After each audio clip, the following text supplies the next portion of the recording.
die Gnade, Liebe und Freude des Herrn, der uns heute seinen Geist gesandt hat, sei mit euch. Und mit deinem Geist.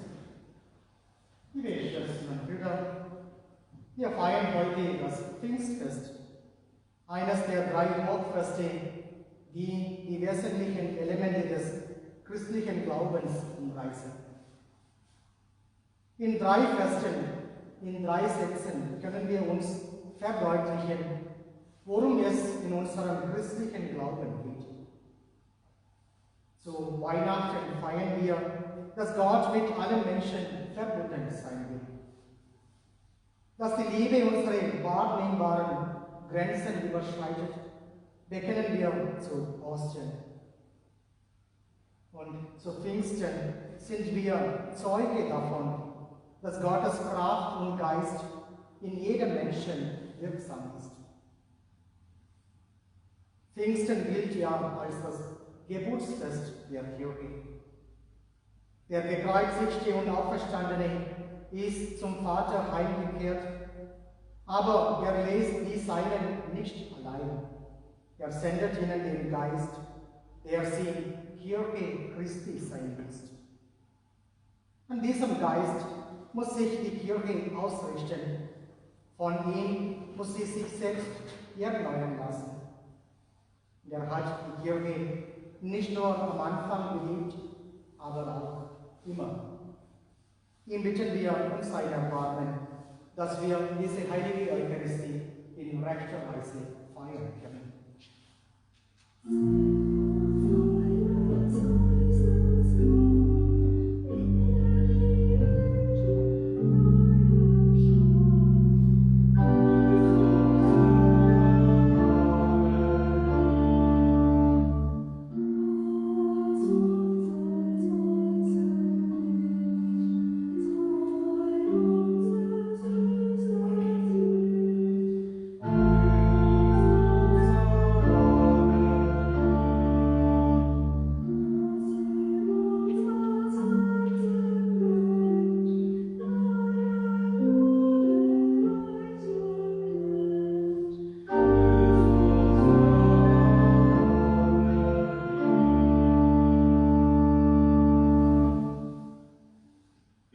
Der allmächtige Gott erbarme sich unser, er lasse uns die Sünden nach und führe uns zum ewigen Leben.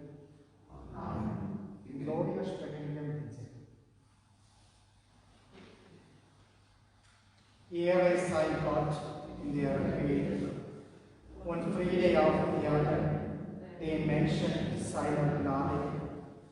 Wir loben dich, wir preisen dich.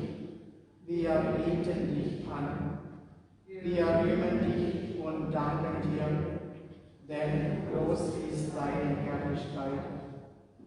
Herr und Gott, König des Himmels, Gott und Vater, Herrscher über das All, Herr, eingeborener Sohn, Jesus Christus, Herr und Gott, Lamm Gottes, Sohn des Vaters, du nimmst hinweg die Sünde der Welt, erbarme dich unser.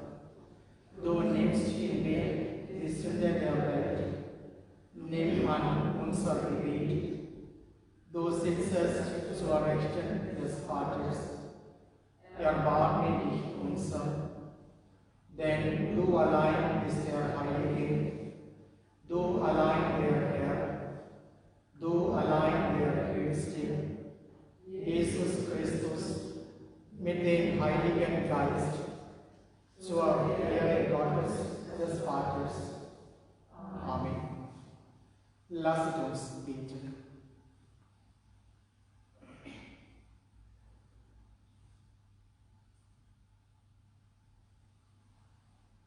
Allmächtiger, ewiger Gott, durch das Geheimnis des heutigen Tages heiligst du deine Kirche in allen Völkern und Nationen.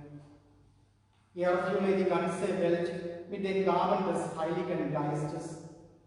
Und was deine Liebe am Anfang der Kirche gewirkt hat, das wirke sie auch heute in den Herzen aller, die an dich glauben. Darum bitten wir durch Jesus Christus, deinen Sohn, unseren Herrn und Gott, der in der Einheit des Heiligen Geistes mit dir lebt und herrscht in alle Ewigkeit. Amen.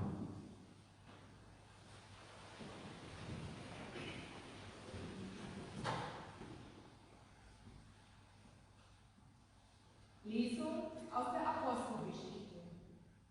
Als der Tag des Pfingstfestes gekommen war, waren alle zusammen am selben Ort. Da kam plötzlich vom Himmel her ein Brausen, wie wenn ein heftiger Sturm daherfährt, und erfüllte das ganze Haus, in dem sie saßen. Und es erschienen ihnen Zungen wie von Feuer, die sich verteilten. Auf jeden von ihnen ließ sich eine nieder. Und alle wurden vom Heiligen Geist erfüllt und begannen in anderen Sprachen zu reden, wie es der Geist ihnen eingab. In Jerusalem aber wohnten Juden, fromme Männer aus allen Völkern unter dem Himmel. Als sich das Getöse erhob, strömte die Menge zusammen und war ganz bestürzt. Denn jeder hörte sie in seiner Sprache reden. Sie waren fassungslos vor Staunen und sagten: Seht, sind das nicht alles Galiläer, die hier reden? Wieso kann sie jeder von uns in seiner Muttersprache hören? Parther, Meder und Elamiter, Bewohner von Mesopotamien, Judäa und Kappadokien, von Pontus und der Provinz Asien, von Phrygien und Pamphylien, von Ägypten und dem Gebiet Libyens nach Kyrene. Auch die Römer, die sich hier aufhalten, Juden und Proselyten, Kreter und Araber, wir hören sie unsere Sprachen Gottes große Taten verkünden. Wort des lebendigen Gottes. Dank sei Gott.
Keiner kann sagen, Jesus ist der Herr, wenn er nicht aus dem Heiligen Geist redet.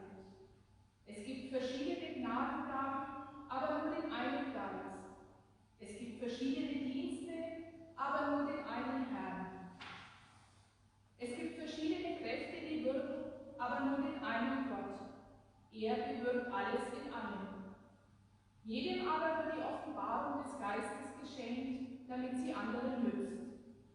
Denn wie der Leib einer ist, doch viele Glieder hat, alle Glieder des Leibes aber, obgleich es viele sind, einen einzigen Leib bilden. So ist es auch mit Christus. Durch den einen Geist wurden wir in der Taufe alle in einen einzigen Leib aufgenommen. Juden und Griechen, Sklaven und Freie. Und alle wurden wir mit dem einen Geist getrennt. Wort des lebendigen Gottes. Dank sei Gott.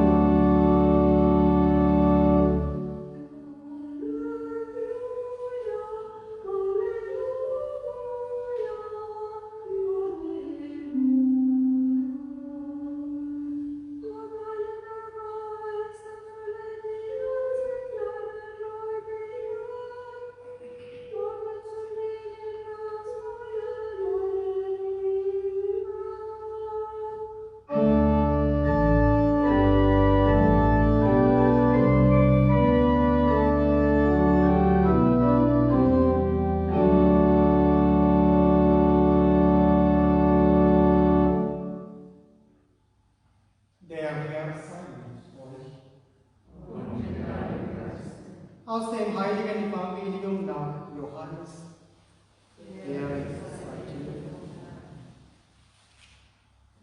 Am Abend des ersten Tages der Woche, als die Jünger aus Furcht vor den Juden bei verschlossenen Türen beisammen waren, kam Jesus, trat in ihre Mitte und sagte zu ihnen: Friede sei mit euch. Nach diesen Worten zeigte er ihnen seine Hände und seine Seite. Da freuten sich die Jünger, als sie den Herrn sahen. Jesus sagte noch einmal zu ihnen: Friede sei mit euch. Wie mich der Vater gesandt hat, so sende ich euch. Nachdem er das gesagt hatte, hauchte er sie an und sagte zu ihnen: Empfangt den Heiligen Geist. Denen ihr die Sünden erlasst, denen sind sie erlassen. Denen ihr sie behaltet, sind sie behalten. Evangelium unseres Herrn Jesus Christus. Lob sei dir.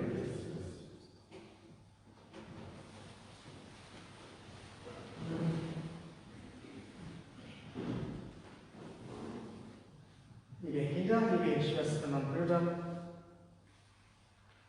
in meiner Heimat hat jeder Verein am Sonntag Glaubensunterricht oder Religionsunterricht für die Schüler. Die Schüler vom ersten Schuljahr bis zum 12. Schuljahr müssen die Sonntagsschule besuchen. Um 10 ist die heilige Messe nur für die Kinder und danach besuchen sie die Sonntagsschule für noch 2 Stunden. Und wenn ich das an einige Leute erzählt habe und fragen einige Leute, und wenn man nicht geht, wenn die Kinder, wie immer sagen, ich habe keine Lust mehr, das ist langweilig, was ist denn los? Aber das ist eigentlich Pflicht, und wenn die Kinder nicht in die Schule, in die Religionsunterricht kommen, da kommt vielleicht ein bisschen Schwierigkeit in Zukunft. Wenn die ein bisschen junge Leute sind, dann wollen sie heiraten und dann kriegen sie keine Frau und Kunde von der Kirche. So, nur wenn jemand mit so einer 12. Klasse den Religionsunterricht besucht, kriegt eine Urkunde, ein Zeugnis für Hochzeit.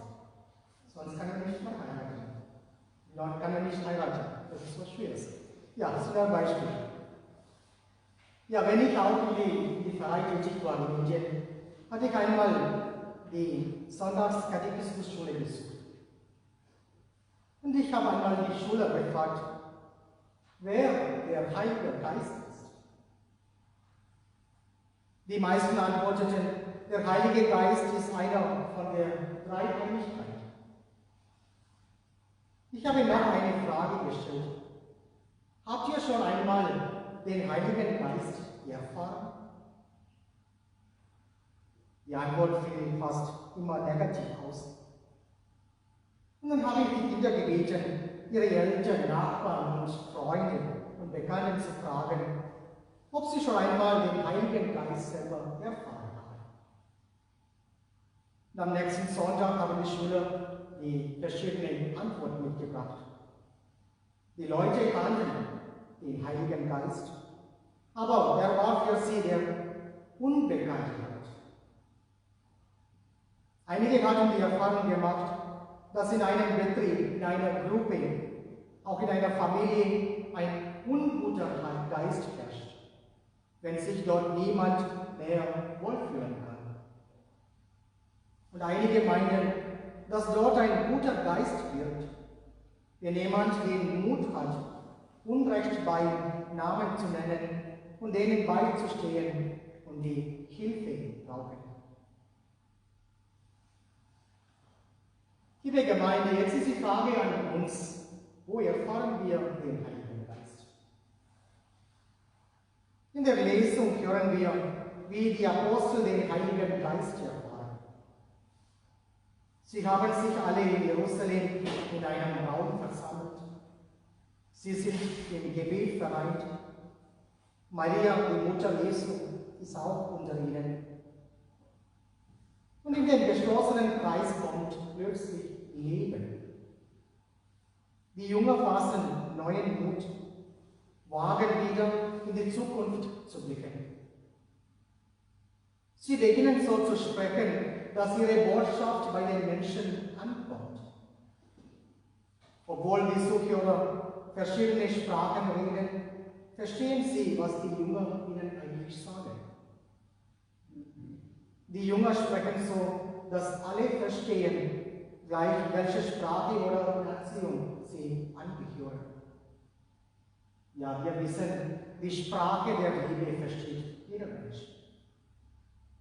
Die Apostel sind vom Heiligen Geist erfüllt, dass sie gar nicht anderes können, als allen Menschen die Freubotschaft zu verkünden. Und hier beginnt für die Jünger etwas Neues, weil sie nicht mehr allein sind. Der Heilige Geist begleitet sie auf ihrem Weg, der Welt die Liebe Gottes zu verkünden. Und sie erfahren immer wieder, dass Gott genau dort anfängt, wo sie selbst keine Möglichkeiten mehr sehen. Liebe Gemeinde, noch einmal, wie können wir diesen Heiligen Geist in unserem Leben erfahren? Ich denke, spürbar ist dieser Geist überall dort, wo Menschen füreinander einstehen, auch ohne zu fragen, was sie dafür bekommen. Spürbar ist dieser Geist, wo Menschen in Treue zueinander stehen, in guten und in schlechten Tagen. Spürbar ist dieser Geist, wo Menschen im Gebet die Verbindung zu Gott bewahren, in der Familie, in der Gemeinde und auch im persönlichen Gebet. Der Geist Gottes wirkt durch uns in unserem Lebensraum. Wenn jemand mir zulächelt, mir Mut macht und mir zuhört, spüre ich den Heiligen Geist.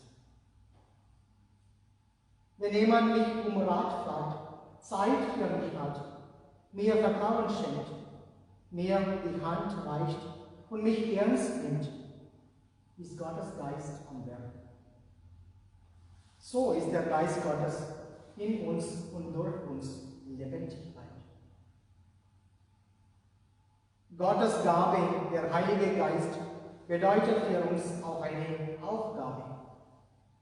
Deutlich wird das im heutigen Evangelium, wo Jesus sagt, wie mich der Vater gesandt hat, so sende ich euch, empfangt den Heiligen Geist.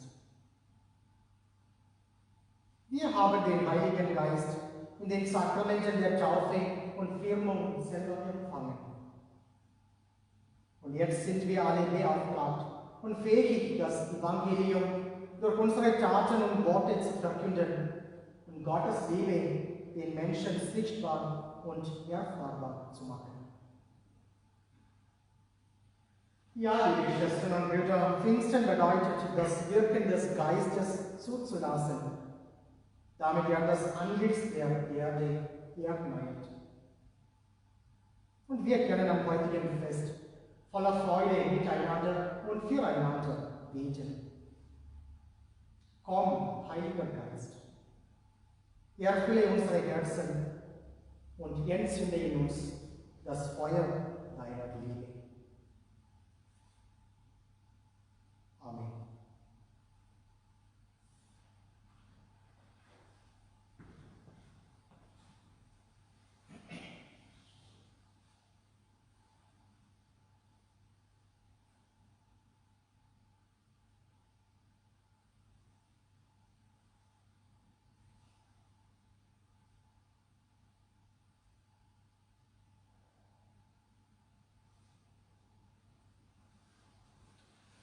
Wir sprechen das apostolische Glaubensbekenntnis.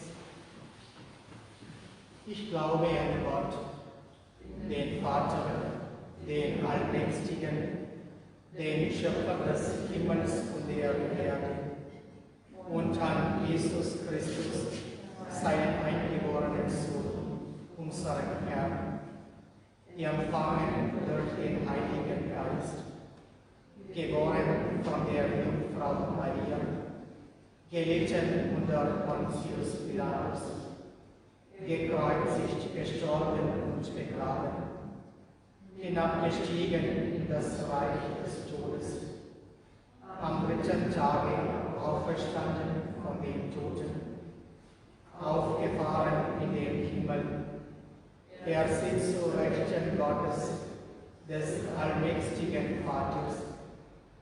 Von dort wird er kommen, zu richten die Lebenden und die Toten. Ich glaube an den Heiligen Geist, die heilige katholische Kirche, Gemeinschaft der Heiligen, Vergebung der Sünden, Auferstehung der Toten und das ewige Leben. Der Herr kennt die Herzen aller Menschen, nichts ist ihm verborgen. Unser Wesen kennt er ganz, er liebt uns. Darum kommen wir zu ihm und beten. Für die Kirche. Herr, hilf mir, diese Zusage deiner Liebe ehrlich und glaubhaft zu verkünden. Herr Jesus Christus, Wir bitten dich, Herr, höre uns. für die Christen, die ihren Miteinander einen Ausdruck dieser Liebe schaffen. Stärke sie, damit sie untereinander eins sind. Herr Jesus Christus, Wir bitten dich, Herr, höre uns. für alle Menschen, denen keine Liebe zugesagt wird. Mache sie mit deiner Liebe vertraut, lass sie nicht allein. Herr Jesus Christus, Wir bitten dich, Herr, höre uns. für die Kranken und Leidenden, die in ihren Schicksalen gefangen sind und deren Blick auf deine Liebe verdunkelt wird. Heile sie im Herzen. Herr Jesus Christus, Wir bitten dich, Herr, höre uns. für die Verstorbenen, die an keiner irdischen Liebe mehr teilhaben. Erfülle sie mit deiner unendlichen Liebe, die kein Ende kennt. Herr Jesus Christus, Wir bitten dich, Herr, höre uns. Einen Moment in Stille beten wir auch um unsere persönlichen Anliegen.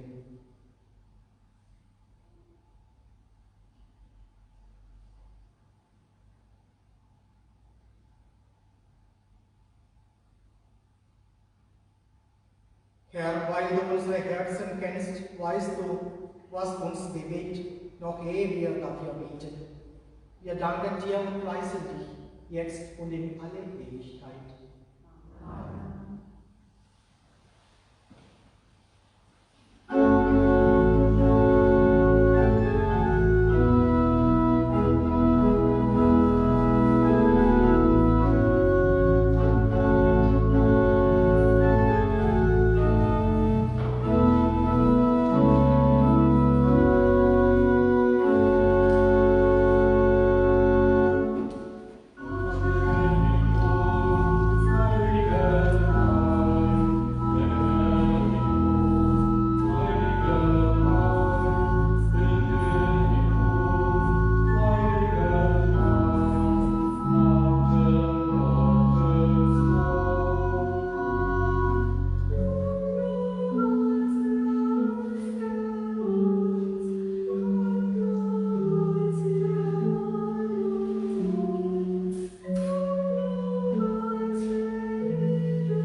Betet, Brüder und Schwestern, dass mein und euer Opfer Gott, dem allmächtigen Vater, gefallen. Der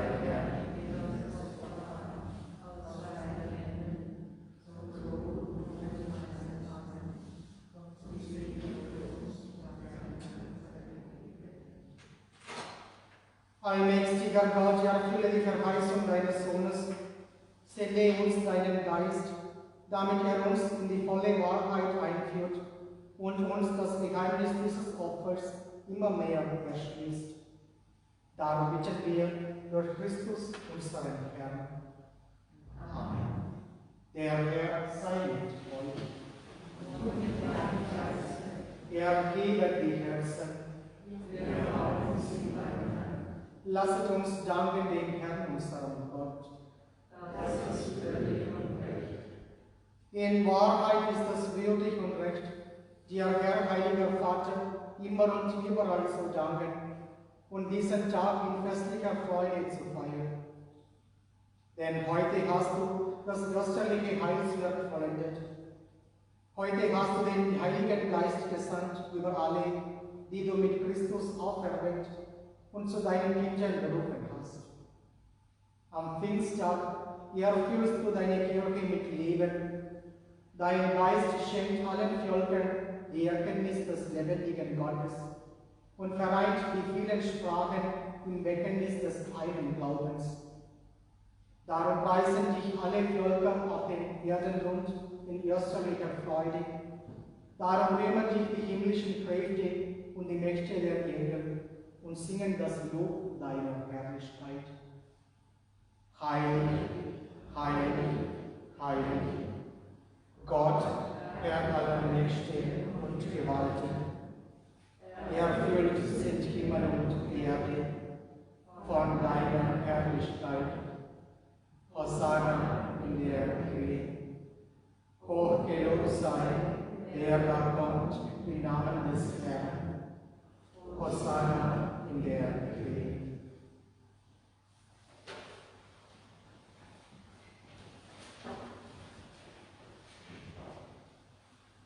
Ja, du bist heilig, großer Gott, und alle deine Werke verkünden dein Lob, denn durch deinen Sohn, unseren Herrn Jesus Christus, und in der Kraft des Heiligen Geistes erfüllst du die ganze Schöpfung mit Leben und Gnade. Bis ans Ende der Zeiten versammelst du dir ein Volk, damit deinem Namen das reine Opfer dargebracht werde, vom Aufgang der Sonne bis zum Untergang. Darum kommen wir vor dein Angesicht und feiern in Gemeinschaft mit der ganzen Kirche das frohe Pfingstfest, an dem der Heilige Geist in Feuerzungen auf die Jünger herabkam. Und wir bitten dich, allmächtiger Gott, heilige unsere Gaben durch deinen Geist, damit sie uns werden, Leib und Blut deines Sohnes, unseres Herrn Jesus Christus, der uns aufgetragen hat, dieses Geheimnis zu feiern. Denn in der Nacht, da er verraten wurde, nahm er das Brot und sagte Dank, brach es, reichte es seinen Jüngern und sprach: Nehmet und esset alle davon. Das ist mein Leib, der für euch hingegeben wird.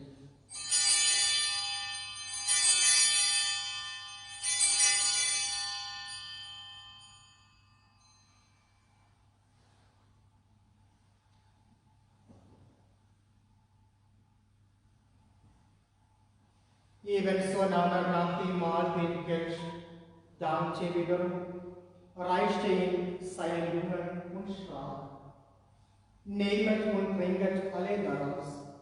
Das ist der Kelch des neuen und ewigen Bundes, mein Blut, das für euch und für alle vergossen wird zur Vergebung der Sünden. Tut dies zu meinem Gedächtnis.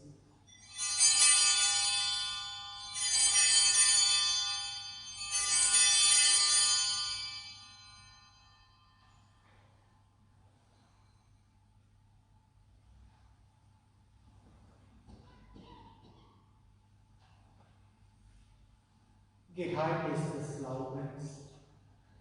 Deinen Tod, o Herr, verkünden wir, und deine Auferstehung preisen wir, bis du kommst in Herrlichkeit. Darum, gütiger Vater, feiern wir das Gedächtnis deines Sohnes. Wir verkünden sein heilbringendes Leiden, seine glorreiche Auferstehung und Himmelfahrt und erwarten seine Wiederkunft. So bringen wir dir mit Lob und Dank dieses heilige und lebendige Opfer dar. Schau gütig auf die Gabe deiner Kirche, denn sie stellt dir das Lamm vor Augen, das geopfert wurde und uns nach deinem Willen mit dir versöhnt hat. Stärke uns durch den Leib und das Blut deines Sohnes und erfülle uns mit seinem Heiligen Geist, damit wir ein Leib und ein Geist werden in Christus. Er mache uns auch immer zu einer Gabe, die dir wohlgefällt, damit wir das verheißene Erbe erlangen, mit deinen Auserwählten, mit der seligen Jungfrau und Gottesmutter Maria, mit ihrem Bräutigam, den heiligen Josef, mit deinen Aposteln und Märtyrern und mit allen Heiligen, auf deren Fürsprache wir vertrauen. Barmherziger Gott, wir bitten dich, dieses Opfer unserer Versöhnung bringe der ganzen Welt Frieden und Heil. Beschütze deine Kirche auf ihrem Weg durch die Zeit und stärke sie im Glauben und in der Liebe, deinen Dienern, unseren Papst Franziskus, unseren Bischof Gregor Maria und die Gemeinschaft der Bischöfe, unsere Priester, Ordensleute und Diakone, alle, die zum Dienst der Kirche bestellt sind, und das ganze Volk deiner Erlösten. Erhöre, gütiger Vater, die Gebete der hier versammelten Gemeinde und führe zu dir auch alle deine Söhne und Töchter, die noch fern sind von dir. Erbarme dich aller unserer verstorbenen Brüder und Schwestern und aller, die in deiner Gnade aus dieser Welt geschieden sind. Nimm sie auf in deine Herrlichkeit und mit ihnen lass auch uns, wie du verheißen hast, zu Tische sitzen in deinem Reich. Darum bitten wir dich durch unseren Herrn Jesus Christus, denn durch ihn schenkst du der Welt alle guten Gaben.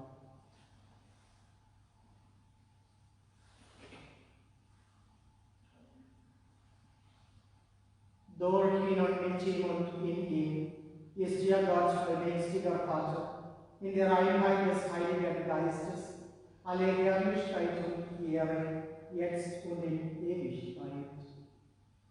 Amen.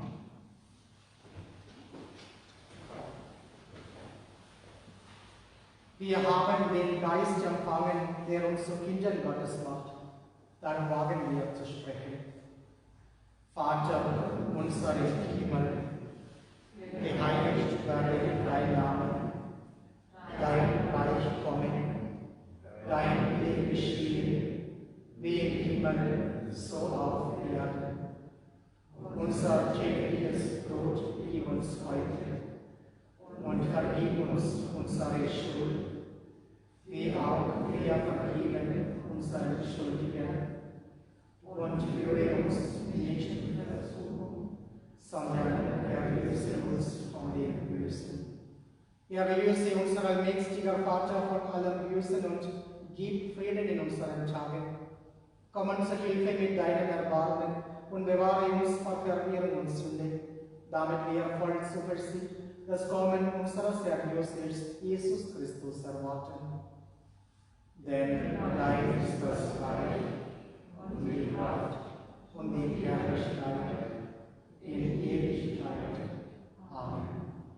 Unser Herr Jesus Christus hat den Heiligen Geist gesandt, damit er die Kirche aus allen Völkern in Einheit und Liebe zusammenfüge. Deshalb bitten wir, Herr Jesus Christus, schau nicht auf unsere Sünden, sondern auf den Glauben deiner Kirche und schenke ihr nach deinem Willen Einheit und Frieden. Der Friede des Herrn sei alle Zeit mit euch. Und mit deinem Geist. Geben wir euer Zeichen des Friedens.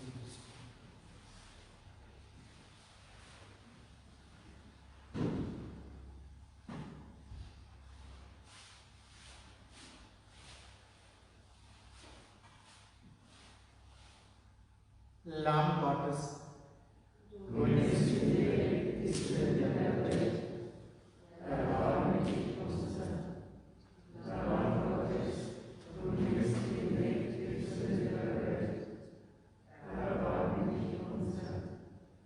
Lamm Gottes, du nimmst die Sünde der Welt. Gib uns deinen Frieden.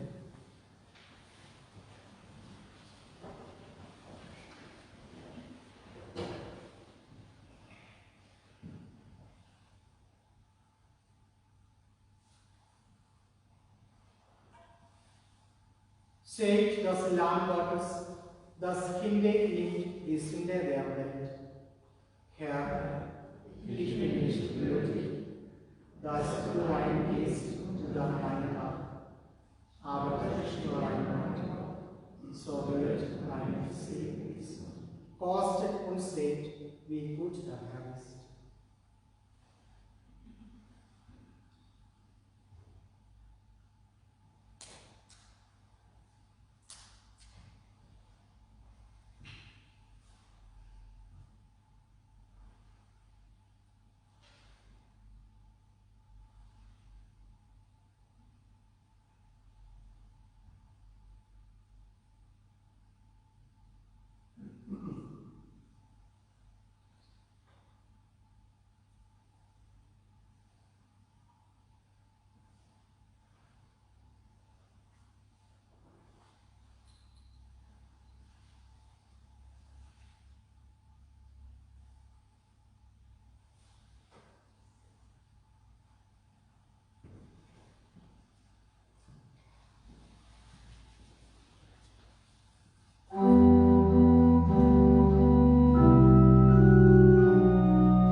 Ja, liebe Schwestern und Brüder, morgen am Pfingstmontag haben wir Gottesdienst um 9 Uhr in Leinburg und um 10.30 Uhr in Engeltal. Wir sind in der letzten Woche von Mai und von Weihnachten haben wir noch 2 Weihnachten in Leinburg. Am Donnerstag um 18 Uhr Weihnacht und anschließend Gottesdienst um 18.30 Uhr. Und am kommenden Sonntag um 18.30 Uhr feiern wir die letzte feierliche Weihnacht in der Kirche. So am kommenden Sonntag am 30. Mai um 18.30 Uhr.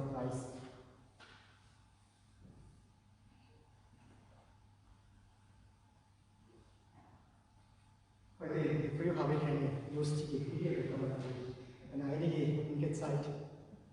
Da waren 3 Leute in einer Bäckerei, also 2 Männer und eine Frau. Und dann ein Mann hat an die Bäcker gefragt, 2 Wurst und ein Kraftfahrer. Genau. Und dann da schaut der Bäcker an die Leute, und da stehen 2 Männer an beide Seiten und eine dickere Frau in die Mitte. Und dann sagt er, ja, das verstehe ich von sehen, aber was brauchst du zum Essen? 2 Wurst und ein Kraftfahrer. So. Das war ein bisschen lustig von Pfingstsonntag heute. Und in diesem Sinne wünsche ich einen wunderschönen Feiertag für alle und eine schöne Woche weiter. Bleibt gesund. Lasst uns beten. Alle wurden mit dem Heiligen Geist erfüllt und verkündeten Gottes große Taten. Halleluja.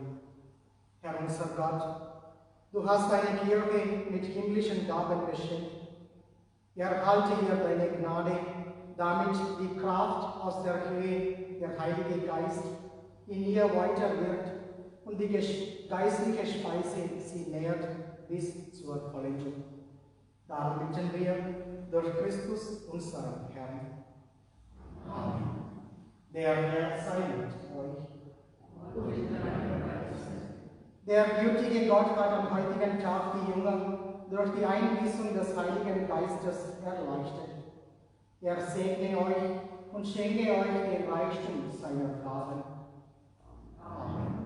Jenes Feuer, das in vielen Zungen auf die Jünger herabkam, reinige eure Herzen und entzünde in euch die göttliche Liebe. Amen. Der Heilige Geist, der die vielen Sprachen im Bekenntnis des Glaubens geehrt hat, festige euch in der Wahrheit und führe euch vom Glauben zum Schauen. Amen. Und das gewähre und behüte euch allmächtige und dreieinige Gott, der Vater und der Sohn und der Heilige Geist.